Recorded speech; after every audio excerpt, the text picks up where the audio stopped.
നിങ്ങളിത് കണ്ട ഈ റിങ്ങേറ് ആർക്കും ഇഷ്ടമല്ലാത്തത് ഞങ്ങൾ എല്ലാവരും ട്രൈ ചെയ്തു. പക്ഷെ മൂഞ്ചി പോയിട്ടാ. ആകെ ഇച്ചിരി അടുത്ത് വന്നത് നമ്മുടെ രഞ്ജിത്തിൻ്റെ എയറാണ്. ഏതാണ്ട് വീണില്ലെന്നും പറഞ്ഞായിരുന്നു വെച്ചാൽ അത് കഴിഞ്ഞിട്ട് നമ്മൾ വെടിവെപ്പിൽ പങ്കെടുത്തിട്ടാ. അത് നമ്മൾ വിജയം കണ്ടത് കയറാം. വെടിവെപ്പ് പണ്ടേ ഇഷ്ടമല്ല. അതിന് മുന്നേ ഇതണ്ട ആലുവ മണപ്പുറത്താണ് ഇപ്പോൾ ഇങ്ങനൊരു എന്താണ് പറയുക കാർണിവൽ അല്ലെങ്കിൽ ഒരു പാർക്കൊക്കെ സെറ്റ് ചെയ്തിട്ട് ഇങ്ങനെ കുറേ ഐറ്റംസ് ഉണ്ട്. നിങ്ങളുടെ സമയം കിട്ടിയാൽ ഫാമിലിയായിട്ട് പോവുക. കഴിഞ്ഞ 15-ാം തീയതി സ്റ്റാർട്ട് ചെയ്തതാണ്. എന്തായാലും ഒരു മാസം എന്തായാലും ഉണ്ടാവും. മാർച്ച് 15 വരെ ഉണ്ടാവും. പിന്നീട് ചിലപ്പോൾ എക്സ്റ്റെൻഡ് ചെയ്തേക്കാം, എന്ത് സംഭവിക്കാം. അപ്പോൾ നിങ്ങളുടെ ഫാമിലി എല്ലാവരൊക്കെ ആയിട്ട് അവിടെ ചെല്ലുക. അടിപൊളിയാണ്. ഫുഡ് കോർട്ടും മറ്റുമൊക്കെ ഉണ്ട്. ശേഷം നമ്മൾ വെടിവെപ്പിലേക്ക് കയറി. ഒന്നും പറയാനില്ല. അത് പിന്നെ നമ്മൾ തോറ്റു കൊടുക്കില്ല. പണ്ടേ നമുക്ക് താല്പര്യമുള്ളൊരു കേസാണ്. അപ്പോൾ അതിലും പങ്കെടുത്ത് അങ്ങനെ കുറേ ഒട്ടനവധി ഐറ്റംസ് ഉണ്ട് കേട്ടോ. അപ്പോൾ എല്ലാ ഐറ്റംസും കടകളുണ്ട്, പിന്നെ ഫുഡ് കോർട്ടുണ്ട്, ഇതുപോലുള്ള ഇത്, പിന്നെ മരണക്കിണർ. അതിൻ്റെ ഇതൊക്കെ ഓടിച്ചിട്ട് കാണിച്ചു തരാം. മരണക്കിണറിൻ്റെ എന്താണ് നിങ്ങൾക്ക് പോയി കാണേണ്ടത്. സാധാരണ ഉള്ള രീതിയിലല്ല, കുറച്ചും കൂടി വെറൈറ്റി ഒക്കെ കൊണ്ടുവന്നിട്ടുണ്ട്. കാറാണെങ്കിലും ബൈക്കാണെങ്കിലും. പിന്നെ ഇതിൻ്റെ അത് എടുത്തതെന്ന് വെച്ചാൽ ഇത്ര നേരം പെല്ലറ്റല്ല ടൈപ്പ് വരാം. ഇതിനകത്ത് ഇതൊക്കെ മനസ്സിൽ കടിച്ചടിച്ചിരും. ചെറുപയറാണ്. ചെറുപയർ സിൽവർ കളർ അടിച്ചിട്ട് ഇട്ടേക്കണുണ്ട്. ഈ ചെറുപയറാണ് നമുക്ക് ഈ റോക്കിലിട്ട് തന്നെ വീഡിയോ ഒക്കെ. എന്താണ് പറഞ്ഞത്? കാശ് കൊടുത്തിട്ട് കടിക്കുന്ന പട്ടീനെ മേടിച്ചെന്നൊക്കെ പറഞ്ഞാലേ. ഇതൊരു സംഭവമായിട്ട് തന്നെ എനിക്ക് തോന്നിയില്ല. കാരണം മേളിൽ കൊണ്ട് ഒരു നിർത്തും നേരെ തലകുത്തി ഇങ്ങനെ നിർത്തും. വല്ലാത്തൊരു സംഭവമാണ്. അത്യാവശ്യം സ്പീഡും ഉണ്ട് കേട്ടോ. മറ്റുള്ളതൊക്കെ അത്ര എനിക്ക് തോന്നുന്നു അത്രയും പ്രശ്നമില്ലെന്ന് തോന്നുന്നത്. ഇങ്ങനെ കാണിച്ചിട്ട് പോ. ഇങ്ങനെ കാണിച്ചിട്ട് പോ. എവിടെ വെച്ച് ഓൾ ദ ബെസ്റ്റടാ. ഇങ്ങനെ കാണിക്കുക. അങ്ങനെ നല്ലതാ. അത് ചോദിക്കട.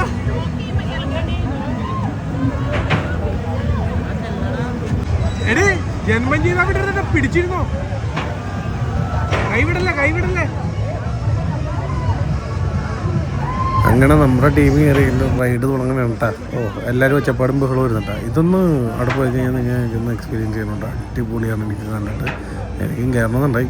ഇനിയിപ്പോൾ അടുത്തതാണോ എല്ലാം പോയാൽ, അല്ലെങ്കിൽ ഈ ദിവസങ്ങളിൽ പോയാൽ ചിലപ്പോൾ കയറിക്കും. പിന്നെ ഡേറ്റ് ഞാൻ പറഞ്ഞാൽ മിക്കവാറും മാർച്ച് 15 വരെ എന്തായാലും ഉണ്ടാവും.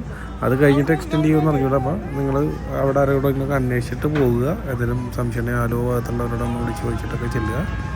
പിന്നെ കുറേ ഐറ്റംസ് വേറെ ഉണ്ട് കേട്ടോ. ഫുഡ് ഐറ്റംസ് ആയിട്ടാണെങ്കിലും പിന്നെ കടകളാണെങ്കിലും എന്ത് സാധനം വാങ്ങണമെങ്കിലും കുറേ അധികമുണ്ട്. ഒന്ന് പോയി കാണേണ്ടത് തന്നെയാണ്. എന്തായാലും നിങ്ങൾ മിസ് ചെയ്യരുത്. എല്ലാ കൊല്ലവും നടക്കുന്നുണ്ട്. ഈ ശിവരാത്രിയോടനുബന്ധിച്ചുള്ള ദിവസങ്ങളിൽ ആ ടൈമിലാണ് ഇത് ചെയ്യുന്നത്. എല്ലാ കൊല്ലവും ഉള്ളത്. അപ്പോൾ ഞാൻ കഴിഞ്ഞ തവണയും പോയിരുന്നു. എനിക്ക് വേണം മരണക്കിണറിൻ്റെ വീഡിയോ കഴിഞ്ഞ തവണ എടുക്കുമ്പോൾ അവിടെയുള്ളൊരു പുള്ളിയുടെ നമ്പർ ഞാൻ മേടിച്ചിട്ടുണ്ട്. ഇത്തവണയും അവർ ആ ടീം തന്നെയാണ്. പക്ഷേ ഇത്തവണ പഴയതിലും വെറൈറ്റി ആയിട്ടാണ് കേട്ടോ ചെയ്തേക്കണം. അതൊന്ന് നേരിട്ട് പോയി കാണുക. അല്ലെങ്കിൽ അതിൻ്റെ ഒരു വീഡിയോ നമ്മൾ ചാനലിൽ തന്നെ ഇതിന് മുന്നേ അല്ലെങ്കിൽ ഇതിന് ശേഷം വന്നിട്ടുണ്ട്. അന്ന് കണ്ടാൽ നിങ്ങൾക്ക് മനസ്സിലാവും. നല്ല ഇതായിരുന്നു. അതുകൊണ്ടാണ് ഞാൻ അങ്ങനെ എടുത്ത് പറഞ്ഞത്. അന്ന് കാണണ്ടാണെന്ന്. അത് 80 രൂപ എന്തോ ഉള്ളൂ ആ ടിക്കറ്റിന് ഒരാൾക്ക് മരണക്കിണർ. പക്ഷേ അത് മുതലാണ് നിങ്ങൾക്ക്. അടിപൊളിയായിരുന്നു. നമ്മുടെ ടീമിനെ കൊണ്ടുപോയി മേളിൽ ഇങ്ങനെ നിർത്തോട്ടെ. ഇനി അതാണ് ഒരു സംഭവം. ഇതൊരു അടിപൊളിയായിരുന്നു. ഒന്ന് എക്സ്പീരിയൻസ് ചെയ്യേണ്ടായിരുന്നു. ഇങ്ങനെ ഉണ്ടായി ഞങ്ങളുടെ നിർത്തം. ലാസ്റ്റ് ഈ കറക്കം കഴിഞ്ഞിട്ടുണ്ടല്ല നേരെ ഉണ്ടായി തലകുത്തി തീർത്തു. അതാണ് നേരത്തെ പ്രീച്ച പറഞ്ഞത്. ആൾക്കാർ കാശും കൊടുത്ത് കരയാൻ വേണ്ടി കയറണം. തലകുത്തി ഇങ്ങനെ അടിപൊളിയാണ്. അന്നേരം എന്തായാലും നിങ്ങൾ പോകുമ്പോൾ മസ്റ്റായിട്ട് ട്രൈ ചെയ്യേണ്ട ഒന്നാണ്. അതുപോലെ ലാസ്റ്റിൽ ഞാൻ കാണിക്കുന്നുണ്ട് ഒരു മെഷീനിൽ. നമ്മളിപ്പോൾ മെട്രോയുടെ വർക്കൊക്കെ നടക്കുമ്പോൾ ഒരു വലിയ മെഷീൻ കൊണ്ടില്ല. അതിൽ ടേബിളൊക്കെ ഇട്ടിട്ട് ചിറക്കിട്ട് മേളിൽ കൊണ്ടുപോയി എടുത്തുകൊണ്ട് കാഴ്ച കാണാൻ. അതിൻ്റെ കുറേ കഴിയുമ്പോൾ ഇറക്കി വിടും, താഴത്തേക്ക് ഇറക്കും. അപ്പോൾ അത് ഞാൻ ഇതിൻ്റെ എൻഡിൽ കാണിക്കുന്നുണ്ട്. അങ്ങനെ കുറേ മെഷീൻസ് ഉണ്ട് കേട്ടോ. രണ്ടിൻ്റെ ഇടയിൽ ഇതിൻ്റെ അകത്ത് ഈശോയെ എന്നൊക്കെ പറഞ്ഞ് വിളിക്കുന്നുണ്ടായിരുന്നു കേട്ടോ. പലതും കേൾക്കാമല്ലോ ഇങ്ങനെ കയറുമ്പോൾ. എന്തായാലും നമ്മുടെ ടീം കയറുമ്പോൾ എന്തായാലും അവസ്ഥ നോക്കട്ടെ.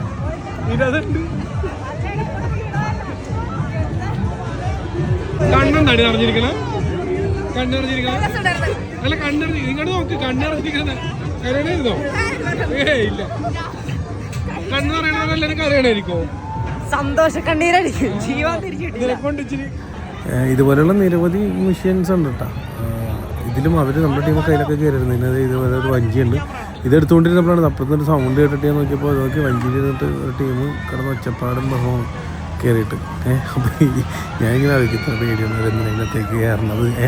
തുടങ്ങിയപ്പോഴും ഒച്ചപ്പാടാണ്. ഇത് ഇറങ്ങി തുടങ്ങിയിട്ടുള്ളൂ കേട്ടോ. അപ്പോഴും ഒച്ചപ്പാടും ബഹളമായി. അപ്പോൾ അവിടെ പോയി ഇന്ന് രസമുണ്ട്, നമുക്കിത് കണ്ട് ശരിക്കും ചെയ്യാം, എൻജോയ് ചെയ്യാം, അങ്ങനെ വേണമെങ്കിൽ പറയാം. നമ്മളെ കയറിയാലും ചെറിയ സൗണ്ടൊക്കെ ഉണ്ടാവും, അതൊരു അപ്പോൾ ആ രീതിയിൽ എടുത്ത് ചെയ്യും. പിന്നെ ഇതാണ് ഞാൻ നേരത്തെ പറഞ്ഞത് തന്നെ, അതിൻ്റെ ഏറ്റവും ടോപ്പിൽ കൊണ്ടുപോയിട്ട് കുറേ നേരം നിർത്തും, എന്നിട്ട് താഴത്തേക്ക് ഇറങ്ങും. അപ്പോൾ എന്തായാലും പോയി എൻജോയ് ചെയ്യാൻ ശ്രമിക്കുക, സമയം കിട്ടിക്കഴിഞ്ഞാൽ എല്ലാവരും.